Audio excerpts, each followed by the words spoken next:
আসসালামু আলাইকুম। আমি দুলালী সাজিয়া ফ্রম ন্যাচারাল লাইফ। আমি আজকে তোমাদেরকে দেখাবো থাই স্টাইলে কোকোনাট মিল্ক দিয়ে একটি চিংড়ি রেসিপি। এর জন্য প্রথমে আমি একটি প্যানে হাফ কাপ পেঁয়াজ কুচি দিয়ে পেঁয়াজটা ভালো করে ভেজে নিয়েছি। আর চিংড়ি মাছগুলি কিন্তু গলদা চিংড়ি নিয়েছি আমি, তা আগেই ধুয়ে পরিষ্কার করে ভেজে নিয়েছিলাম একটু সামান্য হলুদ লবণ দিয়ে। এখন আমি তোমাদেরকে দেখিয়ে দিচ্ছি কীভাবে রান্না করতে হয়। প্রথমে আমি পেঁয়াজ কুচিটা ভেজে এখানে আদা রসুন পেস্ট 2 চা চামচ নিয়েছি, নিয়ে ভালো করে ভেজে নেব। আমি এখানে মরিচের গুঁড়ো দিয়ে দিয়েছি। এখন আমি 1 চা চামচ জিরা গুঁড়া, 1 চা চামচ ধনে গুঁড়ো এবং হাফ চা চামচ হলুদের গুঁড়ো দিয়ে নিয়েছি। আর এখানে আমি লেমন গ্রাস, লেবু পাতা আর একটু লেবুর রস দিয়েছি। দিয়ে আমি এই মশলাটাকে ভালো করে কষিয়ে নিব।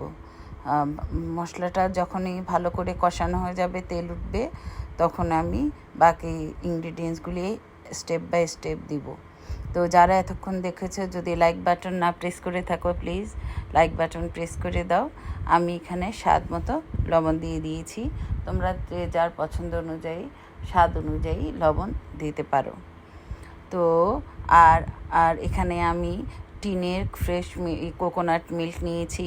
তোমরা যদি চাও হাতেও কোকোনাট মিল্ক বানিয়ে নিতে পারো, সেটা আরও ভালো হবে। এখানে আমি আমার কাছাকাছি দোকানে কোকোনাট মিল্ক পেয়েছিলাম ক্যানে, আমি সেটাই ইউজ করেছি।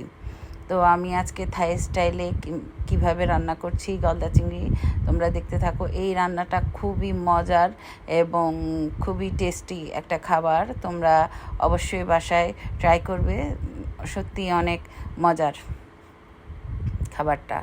তো যাই হোক, আর যারা আমার ভিডিও দেখেছো অবশ্যই কেমন হয়েছে কমেন্টস করে জানাবে, এবং আমি তোমাদের কমেন্টস অনুযায়ী চলে যাব।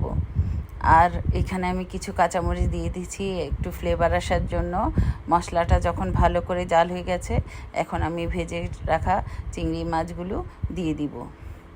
দিয়ে ভালো করে কষিয়ে রান্নাটা করে ফেলবো। এখানে আমি ঝোল যা দেওয়ার দুধ, নারকেলের দুধ এবং সাথে 1 কাপ পানি ইউজ করে ফেলেছি। ওটা ভালো করে যখন বয়েল আসছে, তারপরে আমি চিংড়িগুলি দিয়েছি। এখানে আর আমি কোনো পানি কোনো কিছুই দিব না, জাস্ট লাস্টে ধনে পাতা দিয়ে রান্নাটা শেষ করে ফেলবো। আমার রান্না অলমোস্ট হয়ে আসছে।